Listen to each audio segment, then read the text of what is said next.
Hello friends, today I'm going to be doing my June 2024 plan with me. I'm going for a black and white theme, and this will be the final theme for this journal.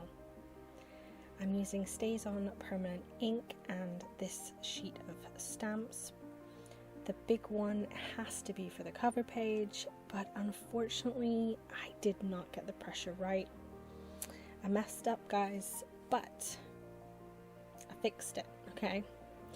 I went in with a piece of white paper and re-stamped, and it worked this time. I think it was just because there's not so many pages on the back of the journal now, so I think it was just not quite enough pressure. I think I needed to do a little bit of rejigging with the stamp, but it's okay.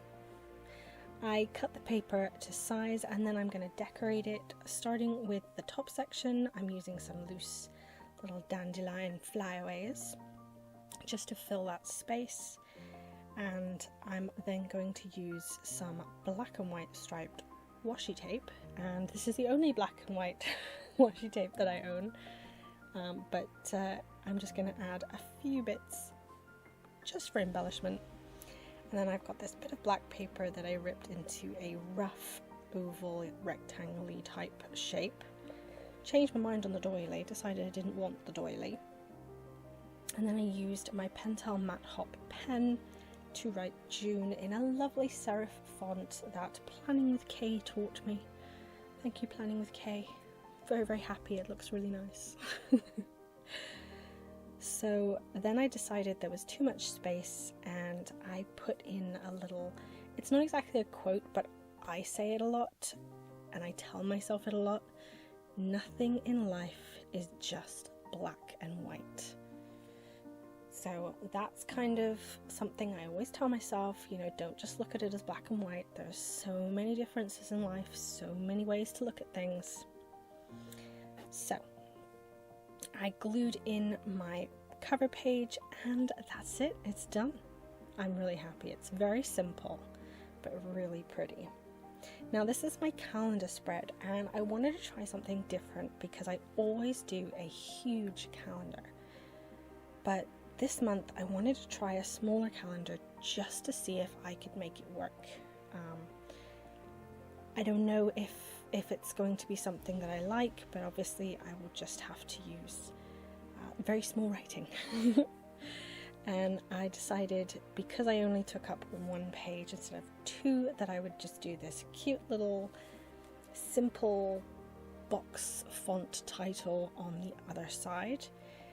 And yeah, I do actually really like this calendar. I really like how simple it is, and you know, I'm just hoping that the size works, because it would be really nice to have an extra page to be able to play around with when I start my next journal.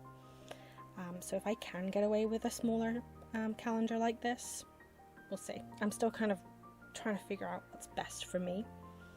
So I've added a bit more washi and some more little stamps of dandelion piffies. I love those little dandelion puff things. Does anybody else used to just sit in the garden and just blow those dandelion puffs everywhere, and then just like have to try and say that you hadn't been the cause for the sudden explosion of dandelion weeds in the garden? Just me? Okay. So now we're going to do the monthly goals and habit tracker page. I'm going to work on both these pages at the same time. And basically it's a really simple spread. Again, I've gone very simplistic this time. Sometimes I go so overboard that it becomes almost a chore to do it rather than something I enjoy. This layout I thoroughly enjoyed doing every page, and it was just really simple. I only had a few things out.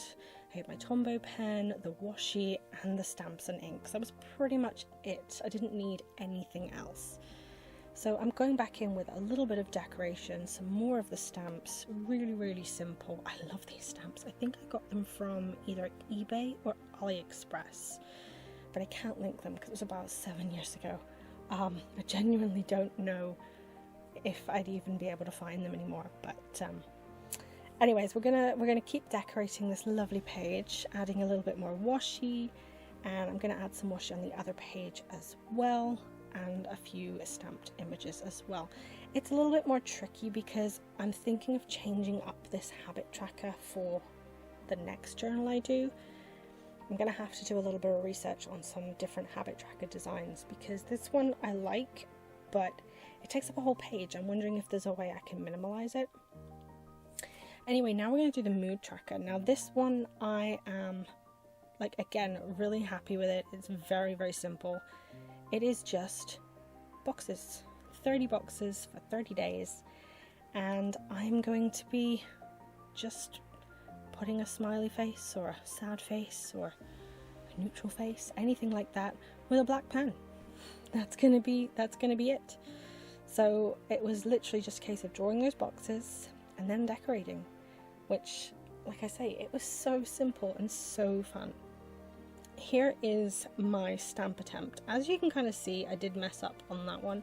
I think it's the back page I'm struggling with.